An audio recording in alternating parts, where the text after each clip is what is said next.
50 tok dosane keri. Tapi seket bahasa nggak kerama Pak De. Biar kerama kasih doso. Yuk, yen sedoso oke, kali Iya. doso oke. Oke, ngerti. Gangsal doso. Kuwi ya sing kleru, dosa kuwi kok ning omah wae rasa dijak. Terus berapa sih? 50 setunggal warsa. Oh iya, oke. Oh. Jangan nesu-nesu, ojo nesu-nesu. Ojo nesu-nesu. Ora, aku ora nesu aku. Iya. Aku karo wong ayu ora tau nesu aku. Seket. Wiwitanmu lho. Sing endi to aku karo sampeyan apik terus le omong. Bar duwe gawe mantu terus akeh bathine lho. Aku tak takon jujur wae witing klapa sak lugune. Nggih. Jenengan wingi kagungan kersa mantu sing pertama piye? Nyatane asile piye? Lho, asile sae, Mas. Sehat to? Sehat. Sing jagong sing becek kathah to?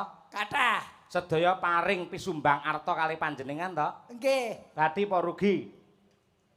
Kusik iki jane jual beli apa piye to? Yen bathi tak akoni ning bathi ora wujud materi, Mas. Lah lajeng. Bathiku wujud sedulur. Ternyata sedulurku koncoku akeh.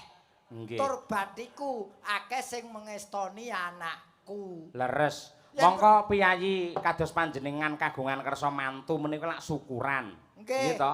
Piyayi menika ingkang kepareng syukur, ikhlas lahir batin, mang percaya ora bakal lokak malah saya kebak tanpa benten kalian keluarga besar Petrokimia Gresik. Niki. Setiap tahun mesti syukuran, tiap tahun mesti wayangan, ning nyatane mampu mengukir prestasi yang hebat untuk negeri Pertiwi yang tercinta. Lho kuwi. Sing timbul pertanyaan kanggene kula pribadi nggih niki. Pripun? Kula niku jenengan ngarani kula niku lak dagelan senior, tegese muncule wis suwe. Nggih. Petrokimia nu pendak ulang tahun mesti wayangan. Selalu. Pertanyaane, Piye? kok lagi sepisan iki aku rene? Iki apa kliwatan, apa dilimpekke, apa disape? Nuwun sewu. Kula sampun nyuwun prisa kalian panitia mliginipun Mas Bagas Setiawan sing sonten wau kepareng asta pedalangan wau. Niku dalang sore wau. Nggih, nyatanipun wayangane ya sangat luar biasa. Betul. Mongko menika keluarga besar Petrokimia. Lah Laras. dawuhipun pancen asas pemerataan. Dalang menika nggih tiap tahun selalu berganti-ganti. Ngoten niku.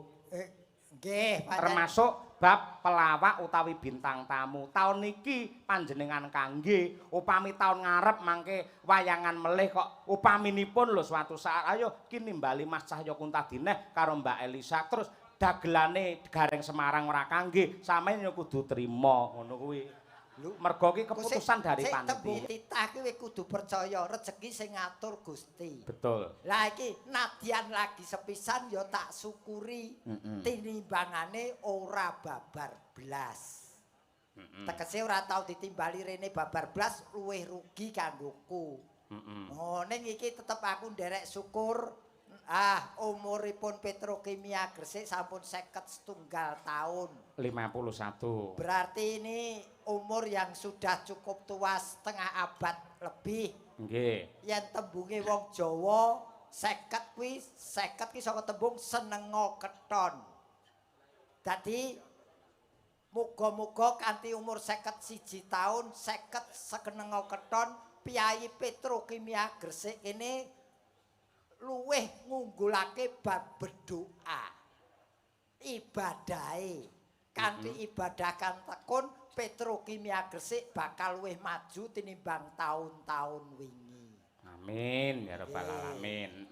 Mergo pancen apa to tegese 51? Kowe rong tau ngonceki to. Kurang tahu sing Angka 51 ki ana tegese. 5 apa 1 apa? 5 kuwi pupuk. Apa wae kuwi? PUK pupuk 5. Walah tak kira lek pupuk enek 5 ngono. Aku sing ngerti sapa wong aku dudu pegawe kene kok. Iya. Hurufe ana 5 Ana 5 pupuk. Ati 5 kuwi pupuk siji kuwi nomor siji. Dadi pupuk petrokimia siji tetep nomor siji sepanjang masa. Amin ya rabbal alamin. Nah, Oh, tak atik kok digawe bingung ngopo to kowe. iya. Oh, kok lah beda yang petrokimia Gresik atau petrokimia mapane ana Gresik. Petrokimia. P niku napa? P iki tak goleki ning kamus kok tembung P iki kok angel men. Mula tak gawe perusahaan yang bergelut dalam bidang pertanian. Ah ya, pupuk. Trouble-nya perusahaan ini akan mempengaruhi dunia pertanian Indonesia. Betul. Ya ra? Nggih. Kinerjanya tahun ini mencapai puncaknya. Hai. Ini sing kudu dipikir iki mi iki. Ket mau urung kecekel aku.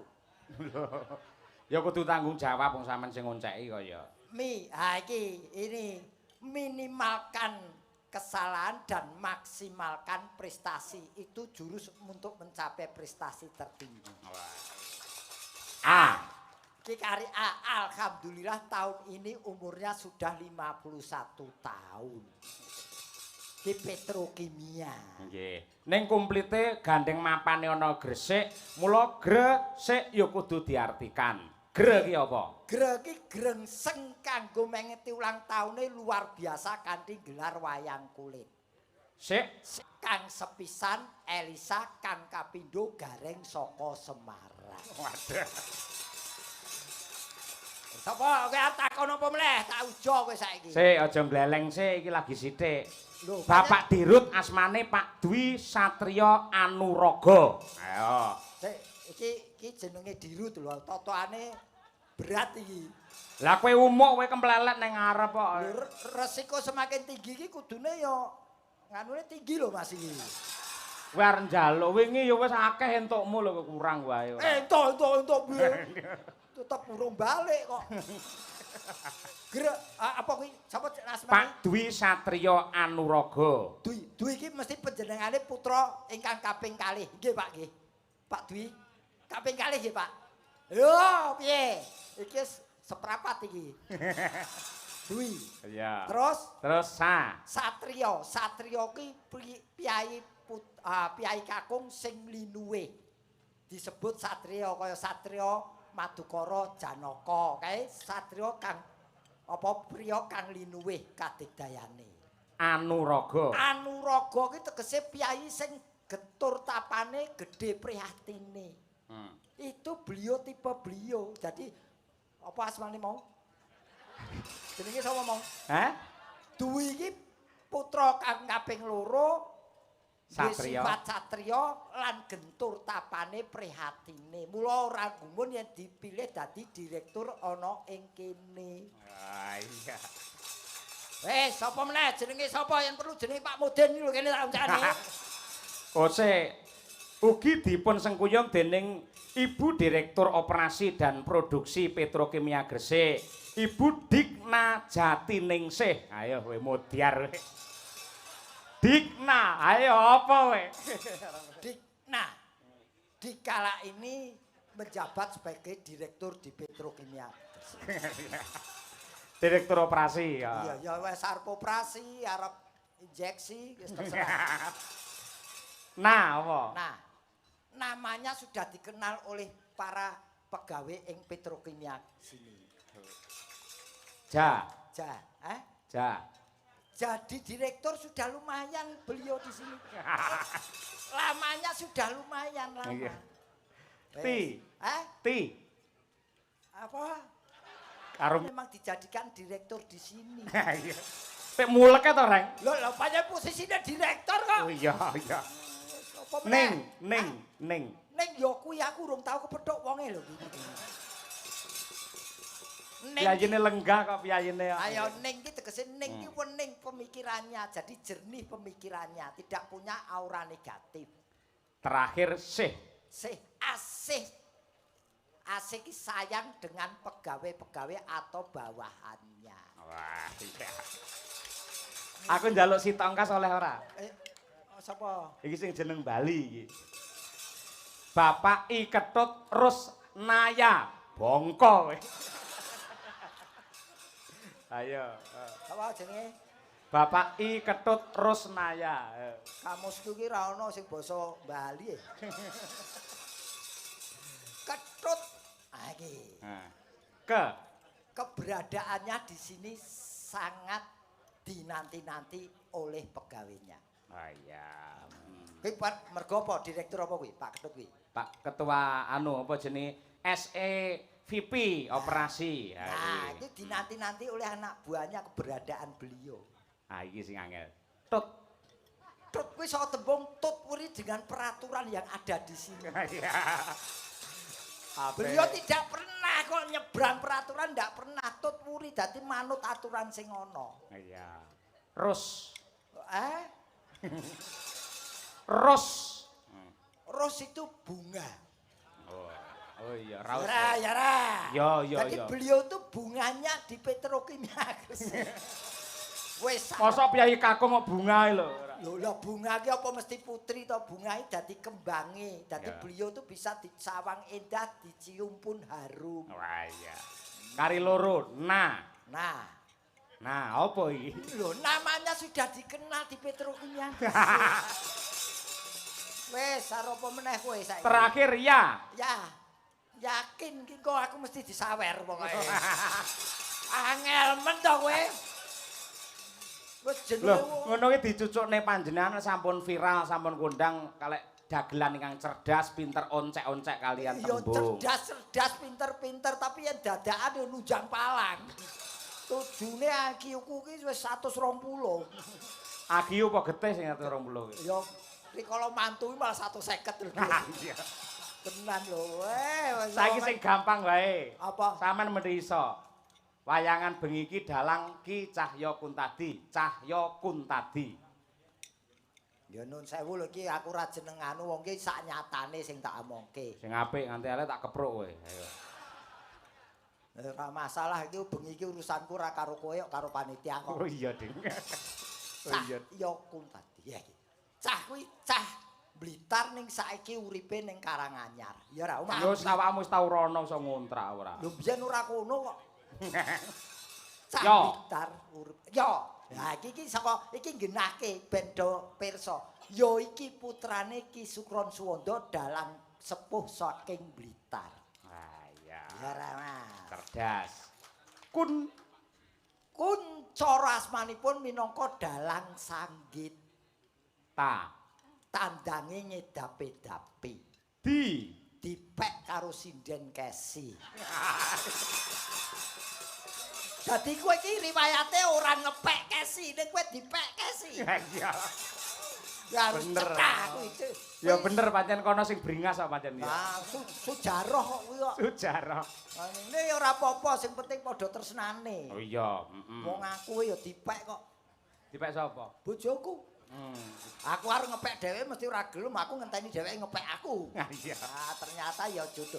Mula nggih sepindah malih Sugeng Ambalwarsa Petrokimia Gresik. Nggih. Kanthi yuswa kaping 51 tambah kuncara, tambah makmur, dan tambah sejahtera Amin.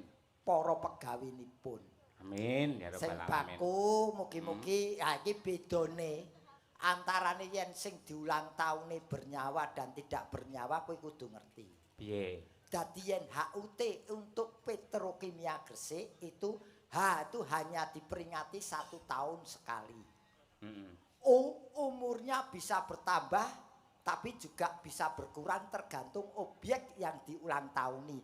Yen kaya Petrokimia Gresik iki bertambah karena benda mati tidak bernyawa. Nek yen menungso ulang tahun kuwi saya berkurang umurnya karena punya jatah. Kodrat. Ya. No. T. Tetapi tetap harus kita syukuri karena ini karunia ilahi. Ah iya. Ya apa-apa kuwi meh berkurang bertambah tetap disyukuri. Nggih. Wis pokoke sing baku pokoke angger pendak ulang tahun wayangan kula dongake sae pun pokoke. Pancen ya atur panglipur marang para warga masyarakat. Wong janjane Petrokimia iki pamane wayangan sing ngasta Mas Bagas kemawon jane sampun cekak. Jane niki Pak Direktur niki saestu niki wis sae lho. Dalang sore niku sae kenapa dadak ngundang niki. Wau jane dalang sore wau pun sae Pak Direktur. Dadi tanpa dagelan gareng pun gayeng wau janjane iki. Dadi awake dhewe padha mrongose. Ora iso, niki wong pun apik wayangane mung kurang lucu, kudu tambah dagelan. Apa? Men saya lucu sampe tak tambahi Mbak Elisa Urcarus Alaso. Oke. Aku yang tambah cawe dok, belum aku. Sing ndi? Yo naik kono Mbak. Karo Mas Gareng. Nangis sajroning ati. Ngaturaken sugeng dalu selamat malam wilujeng dalu. Sedaya ingkang kula hormati Bapak Direksi, sedaya ingkang kula hormati ingkang rawuh stakeholder, komisaris ingkang boten saged kula biji-biji, lan sedaya masyarakat itu boso Indonesia. Ini kan di Jawa nih, aku jadi agak... Nek yo ora penak masyarakat kok masyarakat. Ya masyarakat utawi warga.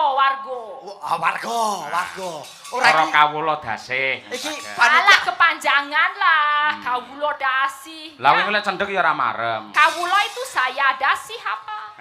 Kawula saya. Dasih wong sing ditresnani. Ih, gak semua tak tresnani, tenan seneng no. Lah ya kok ngerti kowe. aku ki panitiane ora kleru to. Apa? Wong polip kok ditanggap ki piye? Kok polip to, Pak? Lah wong suaramu bindeng. Bindeng, enggak bindeng ini tuh. Ini emang kayak gini kok aku ngomongnya. Oh, memang lagiamu kok ngene iki. Ya, pangapunten ya. Jadi bahasa Jawanya campur-campur. Oh, ya wong tahu entuk campur kok Aduh, basa. Ibu Dikna, maaf ya kalau campur-campur Jawanya.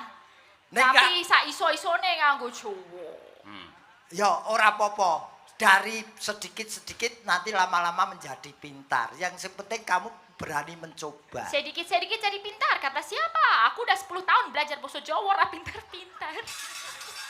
Kowe lek pintar bahasa Jawa malah ora payu ngono. Oh, kayaknya gitu ya, Pak Cahyo. Yang kepengen pinter iki kumpul karo aku setahun mesti pinter. Masa? Kumpul sama jenengan? Wes to setahun kumpul aku dadi pinter. Dadi bayi kok. Oh, yo ditelateni mbok sithik. Iya, Pak Deh. Yen isone sak ucapan. Nek sak ucapan bener kau dadi rong ucapan. Sing aku seneng kamu sudah berusaha. Iso berusaha. Aku di sini udah berusaha. Basa Jawa, Pak Deh. Ora ana basa Jawa berusaha. Usaha, basa Jawa usaha. Budidaya. Budidaya dudu Budi Dharma lho ya. Budidaya. Ya jal Mbak Elisa dengan bahasa Jawa alon-alon ya Mbak.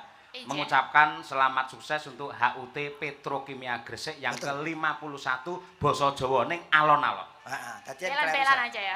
Ben bener. Kula ngaturaken Jos.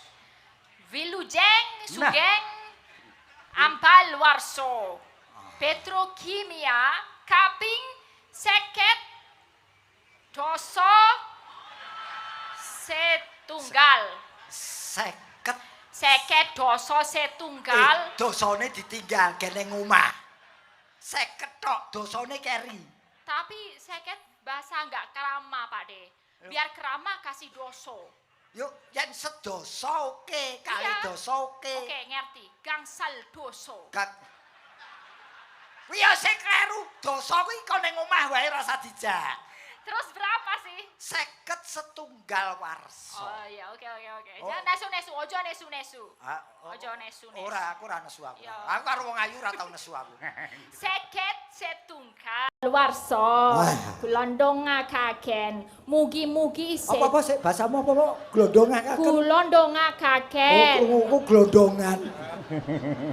Perusahaan petrokimia menika saged terus angken nipun berinovasi basa Jawane apa?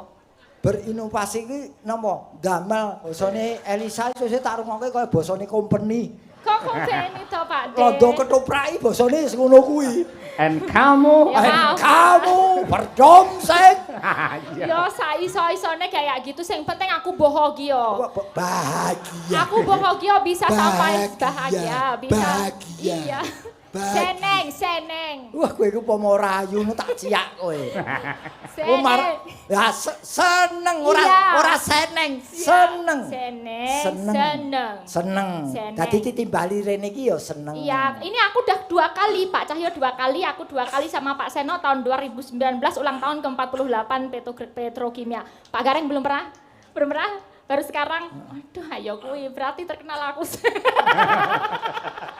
Aku ora butuh terkenal. Lah, Aku mau butuh diceluk. Iya, habis ini. Tadi kan udah toh, Pak Dwi kan udah seneng. Besok berarti tahun ngajeng iso ngejak meneh. Ngajeng ora ngajeng. Tahun depan tahun ngajeng. Ah, Iya, sing ya. aku marake aku seneng banget iku sing dadi inspirasiku bengi ini. Bengi iki. Bengi iki. Nah, sing jenengane pupuk. Pupuk. Pupuk. Pupuk kok pupu. Pupuk. PUK. Oh, lah. Pupuk iki kan produksi paling akeh pupuk sa Indonesia toh. Ana pupuk Urea. ana pupuk apa ZA, ada pupuk SP36. Ana sing paling tak senengi siji. Apa? Pupuk Kebomas. Kuwi aku paling seneng. Pupuk apa? Pupuk Kebomas. Pupuk kebon. Kebomas. Oh, tak kira Kebomas. tak kira pupune kebo kae. Bukan, pupuk loh. Itu yang buat ngerabuk itu, rabuk, pupuk. Iya enggak? Kebomas. Bener enggak? Ya. Ya, Kebomas juga lambangnya yang dipakai sama Petrokimia Gresik. Betul. Kuwi dadi inspirasi karena apa? Kewan sing loyal, kewan sing pemberani, kewan sing tidak buas dan dia giat bekerja. Lah kuwi sing didongake ben karyawan-karyawan kene kaya Kebomas. Luar biasa. Kuwi filsafate kebo ngono ya. Iya, Kebomas pupuk PUK kuwi ya ana dawane ramung Pak Gareng tok aku ya ditangkap ya iso njlentrehke Iki tenan lho, padake. pupuk. Iso. Apa? Pupuk. Pupuk P Petrokimia U unggul. P petani U sik balani. PUK.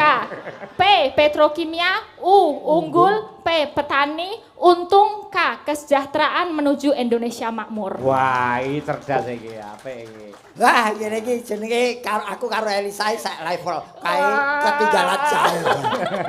Kae ora iso ngunceki apa-apa. Isone mung ngunceki kesi tok. Nek ya aja umuk, Mbak Lisa. Pripun? Kula ping pindho jenengan. 2. Oh, guru pisan ning gleleng iki ora. Kowe nek ping pindho ki nganggone ijo kok ya, Pak ya. Ijo. Tegese iki lho jodoh. Kowe iki apa abang iki ora? Beda nek wis ping pindho ora ping Abang iki pindho tegese beda. mandek cara lampu merah kae lho. Tegese tahun ngarep ya ora diceluk nek mau mandek kok. Kose.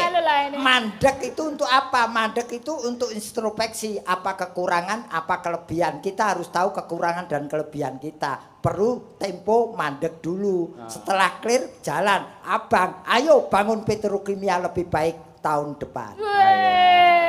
Ayo bangun. Abang, wes pokoknya ayo. Ayo bangun. Ayo, abang ya ayo. Wis bangun to, Pak De? Eh, Wis bangun durung. yo kari delok mungsuhe. Semangate lho, semangate. Sik, sampean iki lak Piyai Semarang. Heeh. Monggo wis kondang lek Piyai Semarang ki ya nun sewu klambine abang terus nggen rambute putih. Lah kok sampean klambine abang sing putih ora raine, yo. Iki ora ngerti filosofine. Apa? Bahwa saya berwajah putih dengan corean hitam itu menandakan hidup di dunia itu hanya ada 2, hitam dan putih. Makanya hitam jelek, putih bersih suci. Hidup di dunia pilihannya jadi orang jelek atau jadi orang yang bersih. Sangar Sik pisane kemplelet. Lah iki kowe delon, kenapa nganggo abang ning lambe? Kenapa, Itu Pak De? peringatan bahwasanya orang manusia itu yang paling berbahaya adalah mulutnya. Mulo abang. Yang berbahaya mulut manusia. Mulut manusia adalah apa harimaumu. Kok mripate kira? Iki ya filosofi. Kira ki nyawang apa-apa sarwa loro ngati-ati saiki akeh barang palsu. Yen milih kudu sing tenanan aja ngati milih sing palsu. Kok tangane tikle? Tekle ceko ki nandhakake aku wong kang jujur ora tau gandeng bojone wong liya. Waduh. Sebabe Panjen ora ono sing gelem. Ya, Bahkan panjang aku ki sarwa filosofinya. ono filosofine. Alhamdulillah. Wes sing mbok takoni apa filosofi? Apa? Ayo. Genti iki Mbak Elisa nembang genti ora. Oh, lah kowe iki rene kok nembang nih aja nganggo iya. aja nganggo basa company ya. Ya enggak, kalau nembang ya biasa. Nembang ora nembang. Nembang. Kowe arep nembang apa, Duk? Cahayu. Aku nembang gandeng ya wit-witan aku arep nembang kembang rawe. Hah? Kembang rawe. Boleh enggak? Wong ayu gateli.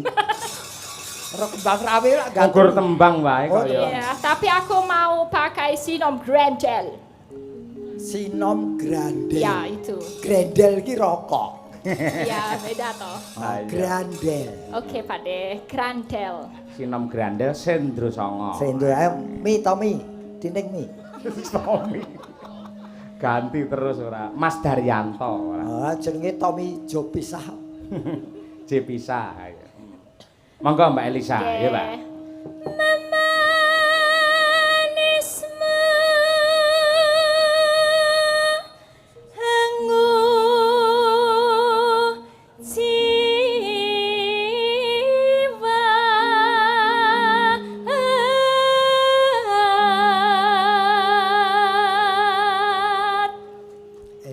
Company kan? Eloke donya ki lho. Oh, komunikasi kaya ngono lho. Bar nembang kok iso lurus. Iya. Apa enake di bojo Elisa kok nembang terus wae ya? Terus tak nyanyi kayak terus tiap hari. Agawe rucite gale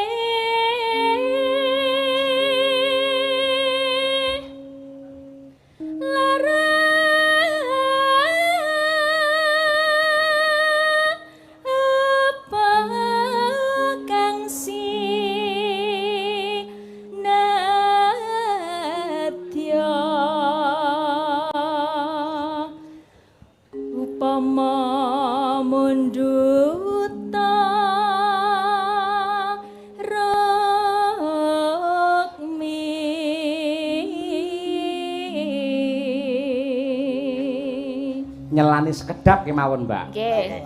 Ini juga disiarkan langsung melalui streaming akun Petrokimia Gresik yang pada malam hari ini siaran langsung penonton mencapai 1.300 pasang mata. Wah, biasa.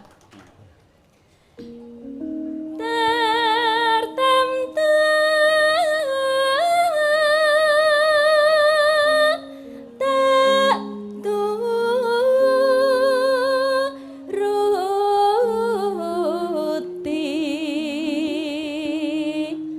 ibarat wong numpak prau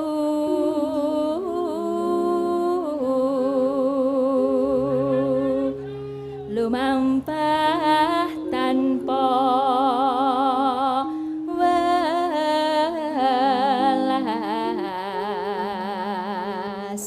ing madyane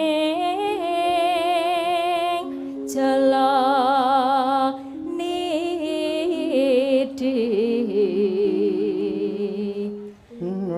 temah konjing anggen jok ning pagulingan.